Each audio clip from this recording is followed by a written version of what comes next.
حضرت فاروق اعظم کے ہاتھ میں تلوار تھی، گھر سے نکلے، کہنے لگے آج میں اس محمد کا خاتمہ کر دوں گا معاذ اللہ۔ تو اس نے گھر گھر فساد پیدا کر دیا تلوار لے کے۔ ابو جہل نے نا غصہ دلایا، کہنے لگا مکے میں کوئی سورما نہیں بچا جو مصطفیٰ کو قتل کر دے معاذ اللہ، 100 سن کھوٹ ملیں گے۔ جناب عمر کہتے ہیں تلوار پکڑی، اور یہ سویر کی بات ہے، ابھی رات کو نبی پاک کعبے کا غلاف پکڑ کے کہہ رہے تھے اللہم اعز الاسلام باسلام عمر ابن خطاب، یا اللہ اسلام کو عزت دے دے، عمر کو کلمے کی توفیق دے دے۔ رات حضرت عمر کہتے ہیں دن چڑھا تو تلوار لے کے نا میں باہر نکلا، میں نے کہا آج میں چھوڑوں گا نہیں، ہر گھر میں فساد معاذ اللہ، ہر گھر میں لڑائی۔ فرماتے ہیں رستے میں حضرت ارقم بن زید مل گئے، کہنے لگے کدھر جا رہا ہے؟ میں نے کہا آج میں مصطفیٰ کو قتل کروں گا۔ کہنے لگے جا پہلے اپنے گھر کی خبر لے، تو جدھر جا رہا ہے نا ادھر بعد میں جانا، پہلے اپنے گھر کی پہلے خبر لے۔ کہنے لگا میرے گھر کو کیا ہوا؟ کہنے لگے تیری بہن فاطمہ بنت خطاب اور تیرا بہنوئی سعید بن زید دونوں کلمہ پڑھ چکے، جا پہلے اپنے گھر کی خبر لے۔ حضرت عمر فرماتے میں گیا، بڑا غصہ آیا کہ میرے گھر میں آگ لگ گئی، میں سردار مکے کا اتنا سخت گیر آدمی، میرے گھر میں اسلام آ گئے۔ فرماتے میں نے جا کے نا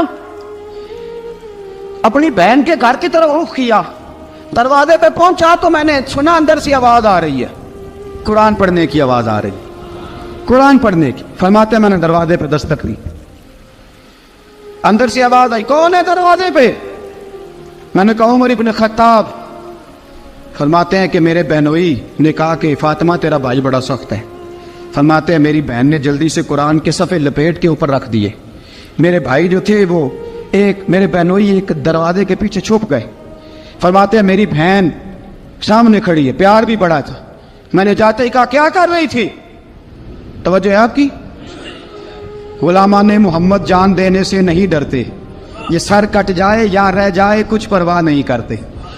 ہمیں لگے کیا کر رہی تھی؟ حضرت فاطمہ خاموش ہے۔ عمر کہتا ہے میں نے ڈانٹ کے، بولتی کیوں نہیں، کیا کر رہی تھی؟ میں نے کہا قرآن پڑھ رہی تھی، قرآن پڑھ رہی تھی۔ کہا تجھے پتا نہیں، تجھے میرا پتا نہیں؟ فرمایا سارا ہی پتا ہے۔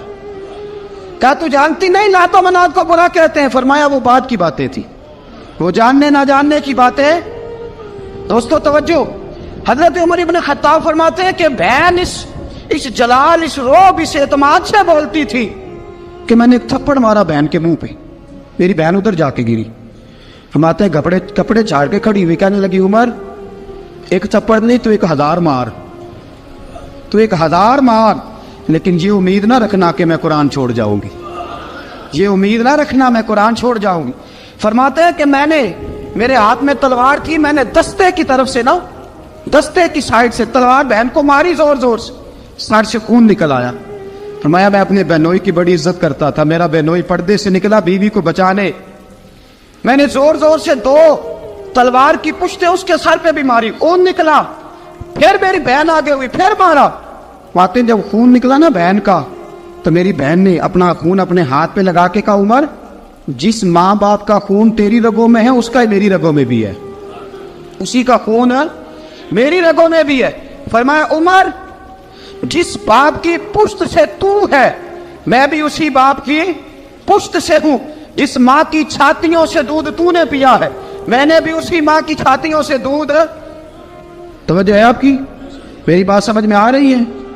سنیں بات، رسول اکرم صلی اللہ تعالی علیہ وسلم نے فرمایا، حضرت عمر رضی اللہ تعالیٰ عنہ فرماتے ہیں نبی پاک پہ نازل قرآن سنا تو جب میری بہن نے اس سے جلال کے ساتھ بات کی نا کہ عمر میں بھی اسی باپ کی بیٹی ہوں، میں بھی اسی باپ کی بیٹی ہوں، میں بھی اسی قبیلے کی ہوں، خبردار تو ترشرو ہو کے گالی 1000 دے، یہ وہ نشہ نہیں جسے ترشی اتار دے۔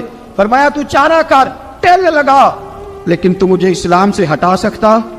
حضرت عمر فرماتے ہیں بہن کا جلال دیکھا تو میں ٹھنڈا ہو گیا، بہن کا جلال دیکھا تو میں نے کہا اچھا مجھے دکھاؤ کیا پڑھ رہی تھی، مجھے دکھاؤ ذرا کیا پڑھ رہی تھی۔ فرماتے ہیں میری بہن کہنے لگی تو کافر ہے، انما المشرکون نجس، جا پہلے وضو کر کے آ، جا غسل کر کے آ، جا پہلے نئے کپڑے دھلے ہوئے پہن کے آ، پہلے تیار ہو کے آ۔ حضرت عمر فرماتے ہیں میں تیار ہو کے آیا، میری بہن نے جھولی میں صفحے رکھے، قرآن پڑھے بہن، سنے بھائی، اللہ تقدیر بدل دیتا ہے۔ قرآن پڑھے بہن اور سنے بھائی،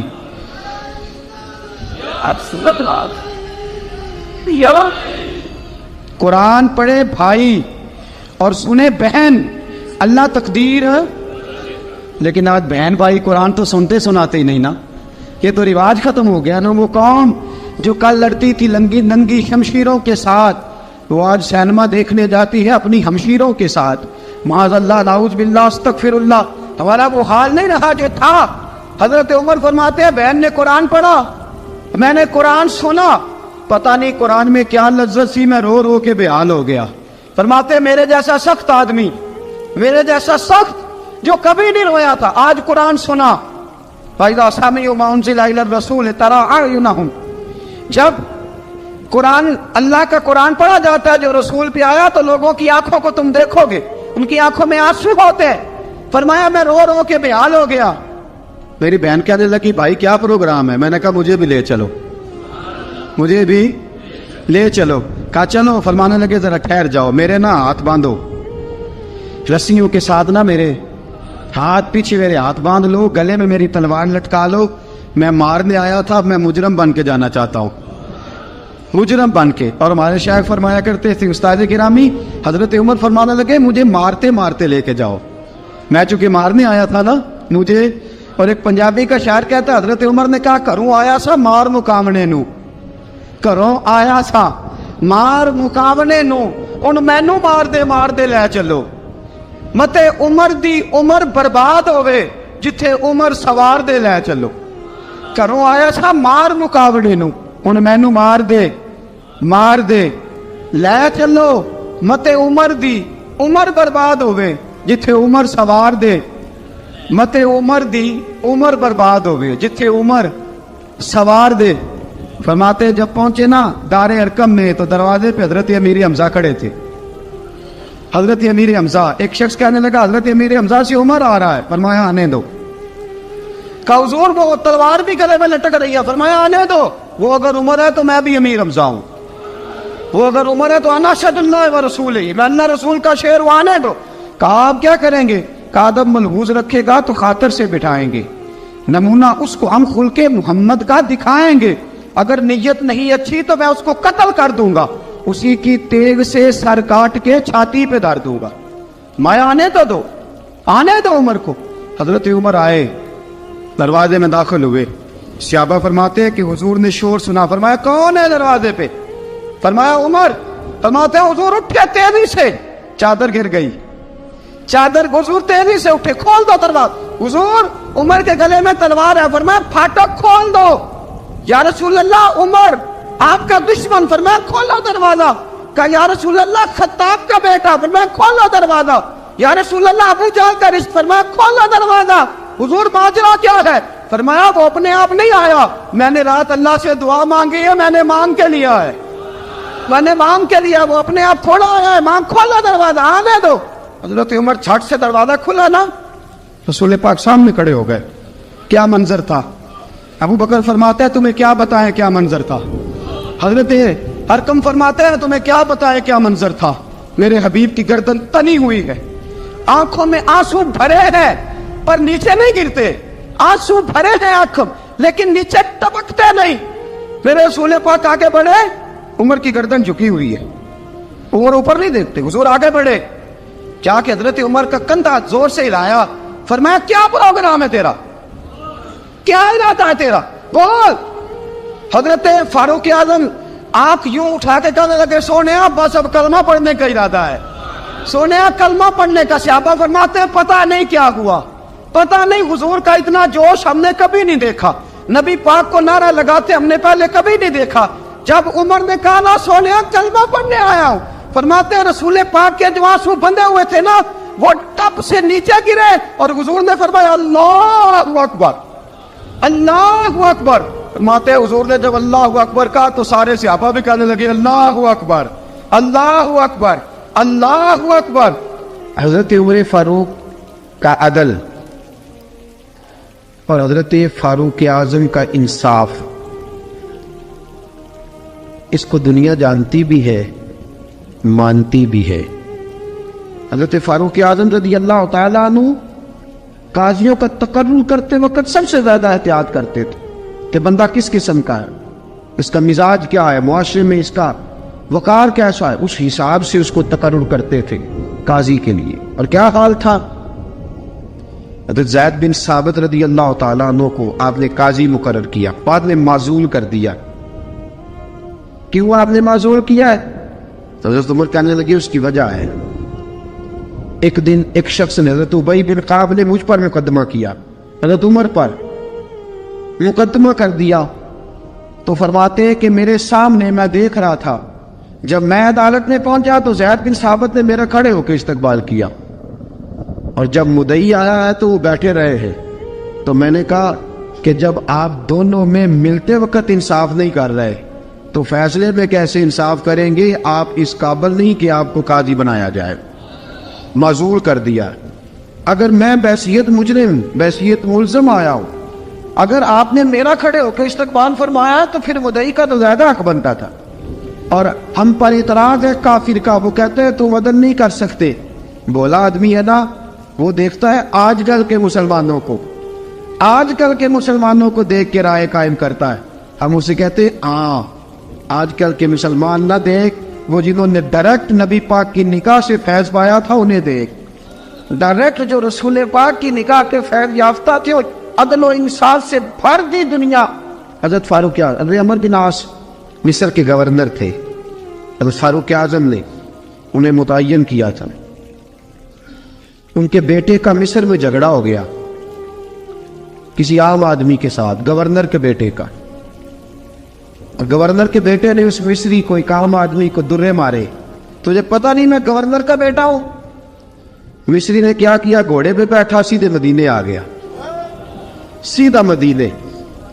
حضرت فاروق اعظم کے در دولت پہ پشت سے کپڑا اٹھایا، پشت سے اس نے اپنے نشان دکھائے تو جناب عمر کی آنکھوں میں آنسو آ گئے۔ ایک عام آدمی ہے، جانتے کوئی نہیں، تمہیں رو پڑے، اتنا ظلم، اور میری سلطنت میں کوڑے برسے تیری پشت پہ، فوراً بھیجا، جاؤ بلا کے لاؤ۔ حضرت عمر بن عاص اپنے بیٹے سمیت آئے، بڑی عدالت ہے۔ حضرت فاروق اعظم کے لفظ، فرمایا اس کو اس کی ماں نے آزاد پیدا کیا تھا، تو نے اسے کیوں غلام بنایا ہے؟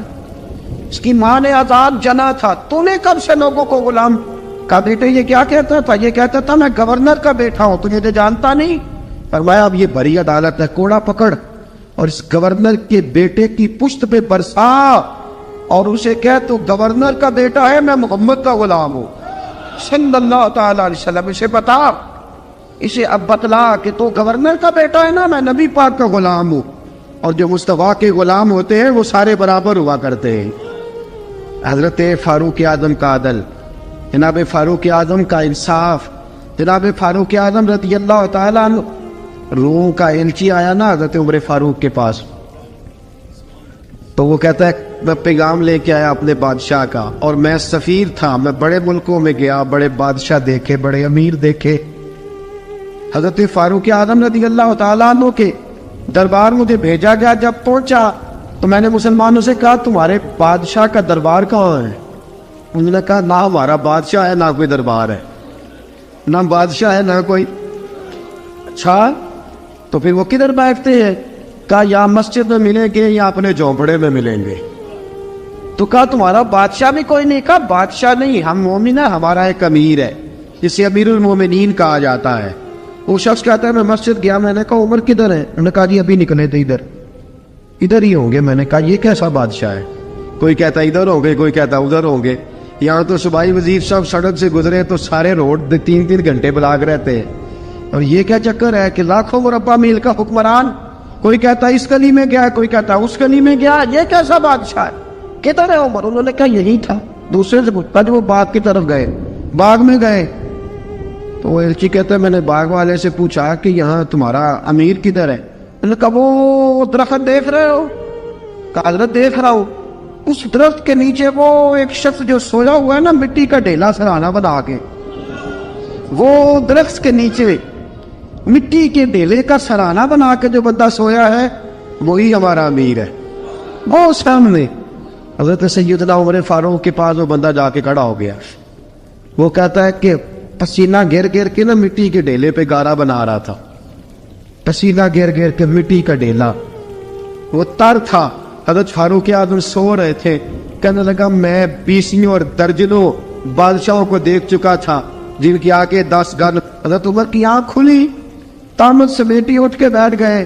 کدھر آیا ہے؟ کہنے لگا حضرت جی آیا تو کسی اور کام تھا, آیا تو کسی, لیکن اب کام کوئی اور بن گیا ہے. آپ نے فرمایا اب کیا کام بنا ہے؟ کہنے لگا میرا کام یہ بنا ہے کہ میرا بھی دل کیا میں بھی کلمہ پڑھوں اور نبی پاک کا غلام بن جائے. یہ کام بن گیا. اور ساتھیوں بس مدینے میں وہ دن بڑا عجیب تھا جب سیدنا فاروق اعظم کے بیٹے کا معاملہ آ گیا. آج 60 سال کا بوڑھا عمر, ابو شامہ حضرت عمر کے صاحبزادے, یہودیوں نے سازش کر کے انہیں نبیذ پلا دی. نبیذ جائز تھی, نبیذ کیا کہ شراب پلا دی. پھر مقدمہ قائم ہوا. کہا اب پتہ چلتا ہے عمر کتنا عدل کرتا ہے. سیدنا فاروق اعظم کے پاس گواہ آئے. صاحبزادہ اندر کھانا کھا رہا تھا. فاروق اعظم نے گریبان سے پکڑا, کھینچ کے لائے. فرمایا ابو شامہ چل, تو نے شراب پی ہے, تجھے کوڑے مارے جائیں گے, تیرے لیے 100 یا 80 کوڑوں کی سزا تیاری کر لے. ابو شامہ کہتے ہیں کہ ابا جی انہوں نے نبیذ تئی تھی, شراب پلا دی. فرمایا تو نے پی کیوں؟ تو نے پی کیوں؟ بڑے بزم میں بار شیر مسجد نبوی کا فاروق اعظم. اولاد تو بزدل کر دیتی ہے نا بندے کو, اولاد تو کمزور کر دیتی ہے. آج مدینے نے عجیب ماجرا دیکھا. حضرت فاروق اعظم کی زوجہ روتی ہوئی آئی, کہنے لگی حضرت جی میرا لخت جگر ہے, ایک ایک کوڑے کے بدلے پیدل حج کروں گی, ایک ایک کوڑے کے بدلے صدقہ اور خیرات کروں گی. میرا بیٹا غلطی کر بیٹھا ہے, یہ کام نہ کرے. آپ نے فرمایا تو مجھے کہتی ہے میں یہ کام نہ کروں؟ تیرے حج اور تیرے کوڑے کیا کرتے, تیرے حج اور صدقے کیا کرتے ہیں؟ کوڑے لگانا میرے مصطفیٰ کی شریعت کا قانون ہے. تو بیٹے کی بات کرتی ہے, عمر کا اپنا معاملہ بھی ہوتا تو عمر یہی سلوک کرتا. لوگوں نے کہا حضرت جی آپ تھوڑی دیر, ابھی ان کی والدہ پریشان ہے, گھر میں پریشانی ہے, ذرا ٹھہر جائے, کل پرسوں ترسوں سزا دے لیجیے گا. فرمایا تمہیں یاد نہیں جب مدینے کی ایک بی بی نے چوری کر لی تھی اور میرے مصطفیٰ کی بارگاہ میں کہا گیا تھا حضور ذرا ٹھہر جائے, سزا نہ دے, تو حضور نے فرمایا تھا اگر فاطمہ بھی چوری کرتی تو ہاتھ کاٹ دیتا. تمہیں یاد نہیں نظر مصطفیٰ کے ٹکڑے کھانے والا ہوں, میں کیوں دیر کروں؟ اس نے گناہ کرتے میں دیر کی ہے جو سزا میں دیر کروں, برساؤ کوڑے. حضرت افلا نامی غلام, حضرت جی آپ کا لخت جگر ہے. فرمایا لخت جگر نہ دیکھ, مصطفیٰ کا قانون دیکھ. میرا بیٹا نہ دیکھ, مصطفیٰ کے قانون کا قیام ضروری ہے. اگر علی بیٹے کی قربانی دے سکتا ہے, اگر لوگ فاطمہ کے بیٹے کی قربانی یاد رکھیں گے تو تاریخ کبھی بھی عمر کے بیٹے کی قربانی نہیں بھولے گی. فرمایا غلطی سے ہو گیا یا جیسے بھی, اسے خیال کرنا چاہیے تھا. کوڑے لگاؤ. 80 کوڑے لگے تو بیٹے کی روح پرواز کر گئی. جب جوان بیٹا کسی کا, کوثر نیازی نے کہا تھا باپ کا جنازہ اٹھانا بڑا آسان, پر بیٹوں کے جنازے اٹھانے بڑے مشکل ہیں. جب فاروق اعظم کا بیٹے کا انتقال ہوا, بیٹے نے آنکھیں کھولی, باپ کی طرف دیکھا تو سیدنا فاروق اعظم عدل و انصاف 2 آنسو آنکھوں میں آئے. کہ بیٹا حضور سے جا کے کہنا کہ عمر نے بیٹا نہیں دیکھا, کا تیرا قانون دیکھ, جا کے حضور سے میرا پیغام دینا. حضرت ابو شامہ رضی اللہ تعالیٰ عنہ وصال کر گئے. تاریخ کیسے کیسے منظر ازالت الخلفاء شاہ ولی اللہ کی بطور والا پیش کرو. حضرت ابو شامہ کا وصال ہو گیا, 20 کوڑے باقی تھے. لوگوں نے حضرت جی آپ کیا کرنا ہے؟ فرمایا اس کا جنازہ پڑھو, اسے قبر میں دفن کرو, باقی 20 کوڑے اس کی قبر پہ مارو, اس کی قبر پہ 20 کوڑے مارو. کا حضرت جی ایسا بھی ہوتا ہے؟ فرمایا اس لیے ایسا ہوتا ہے کہ یہ میرے مصطفیٰ کا قانون ہے, میری اولاد کا معاملہ ہے تو میں درگزر کروں. فرمایا مارو کوڑے. حضرت سیدنا حذیفہ بن یمان فرماتے فاروق اعظم بیٹے کی قبر پہ کھڑے تھے, داڑھی آنسوؤں سے بھری ہوئی تھی. میں دوڑا ہوا آیا, میں نے کہا عمر نہ رو, آج خواب رات تیرے بیٹے کا جنازہ تھا, جنازہ پڑھ کے سویا ہوں تو خواب میں مجھے رسول پاک کی زیارت نصیب ہوئی ہے. نبی پاک خواب میں تھے تو 2 سبز غلے